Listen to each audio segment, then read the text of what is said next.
just want to say this is my 41 days healed ombre eyebrow. So if you look at really closely, you can see how pointy it is, and then if I push really hard, you can see the hair and the tattoo underneath it. And I'm just gonna go on its side, really pointed here. That's the tattoo, and then if I push really hard, you can tell the underneath my hair or my eyebrow hair is the tattoo. So when I talk about my experience on doing this eyebrow, so before the procedure, there's a lot of things to do. First, you have to make an appointment. You gotta pick which eyebrow artist. So I went to my so I saw my coworker, and her eyebrow is really, really pretty and really nice. It's just perfect. And so I told her that I really want to do it too. So I asked the information, and she's on Facebook. So I made an appointment on Facebook. I pay a down payment through that too. And you gotta be very careful. You want to make sure that you go to the artist that someone you know, because it's not everything is legit in Facebook.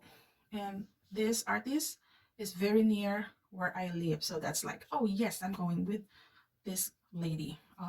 First of all, she was in a maternity leave when I made my appointment, so I have to wait for more than a month, and that waiting period prepares me a lot. I let my eyebrow hair grow, and that way she knows where she's going to map my eyebrow, which is help a lot. It looks very natural.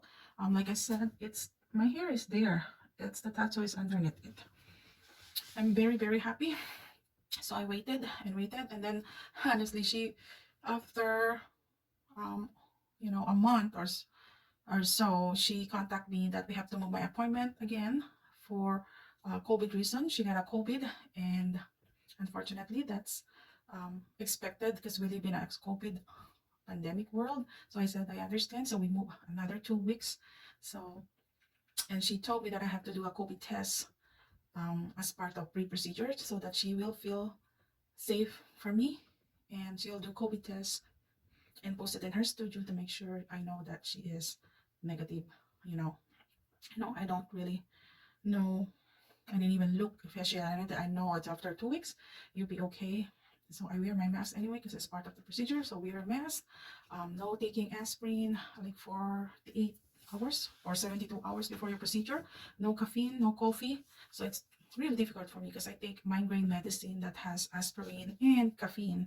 And so trust me, in 3 days before my procedure, I have a really bad headache. But for sake of eyebrow procedure, I stopped making sure I'm prepared for this procedure, and I'm praying that I don't have COVID or I don't get any COVID, because or else it'll be postponed like what happened to her, and I made my appointment 2 weeks from my original appointment. So I says, I hope I don't get COVID. Anyway, so part of that is I have to take off 1 day off 3 days before my appointment because I need to go to a drive-through COVID test to get a COVID test and submit the negative result within 72 to 48 hours before my procedure time. So that's part of pre-procedure. And then when the day came, I make sure that my skin is washed and dry really good, and oil cleanse really good to make sure it's oil free and ready for the ombre tattoo procedure. What you did is, draw a map like here and this side, and make sure I like the shape. And then it is a 3 hours procedure. So trust me, it feels therapeutic. It just feels good when she's doing it. Some people said it's painful. It was no pain at all. It was just, I can sleep right there when she's doing my eyebrow, but I try not to because that would be very embarrassing.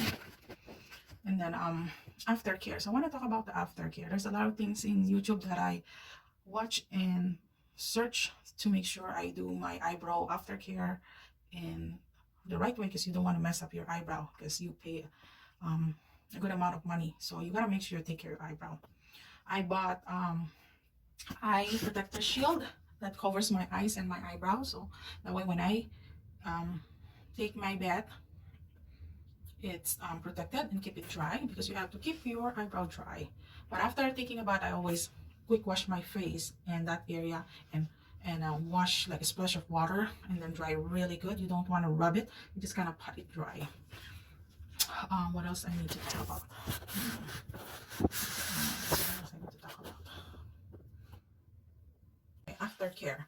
That means after the procedure, you want to make sure keep it dry. Like I said, I bought eye shield. When I take my shower, I keep it dry, and then after that, I wash my face and soap and water.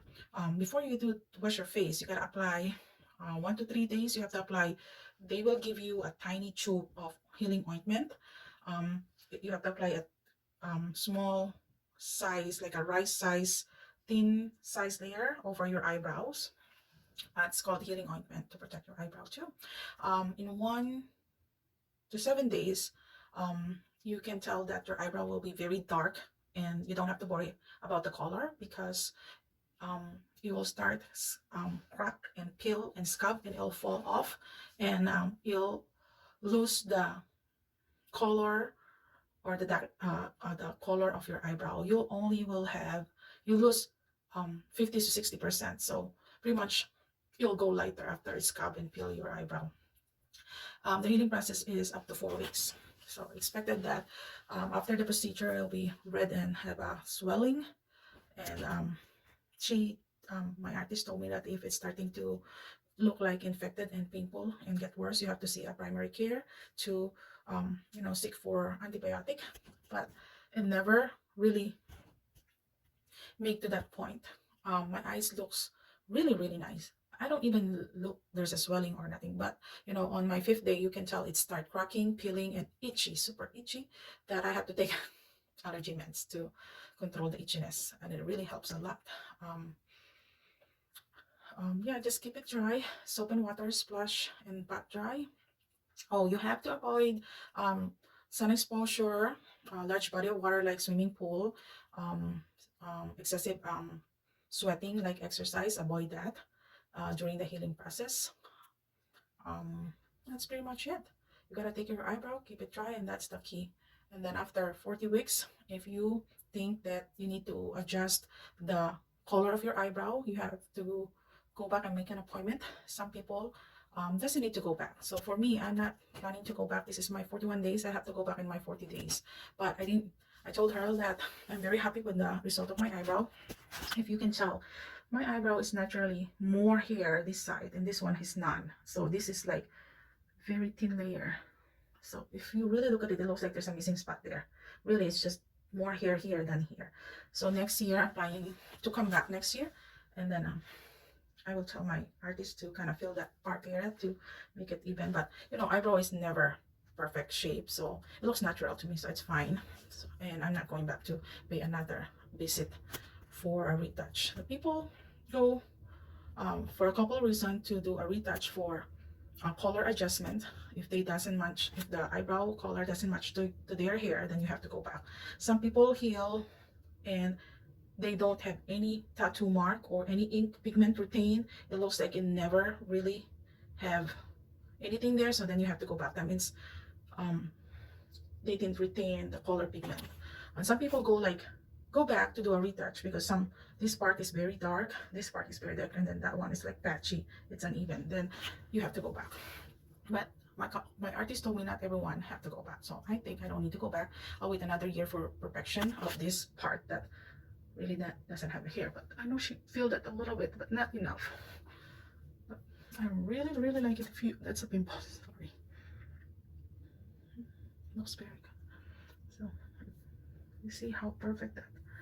You don't have to draw your eyebrow every day. That makes me quicker getting ready to work every day. That helps a lot, so much. So I hope you learned something on my video today, and if you're really interested to do that, make sure you find some really good artists, and don't go cheap, because when you go cheap, you might probably not gonna be satisfied with your eyebrow. I went to this artist because I see a lot, two coworker actually, that did their eyebrow. She did this artist did their eyebrow, and they are amazing. And one of my coworker, it's been a year now, and it still look perfect. Compare on her day one up to now for a year, it's still the same. So I recommend, really, if you're interested to do a ombre, it's worth it. It's worth it, worth the time. And just you know, go for it. I think you'll be very happy with the result like me. All right, thank you so much for watching. Bye bye.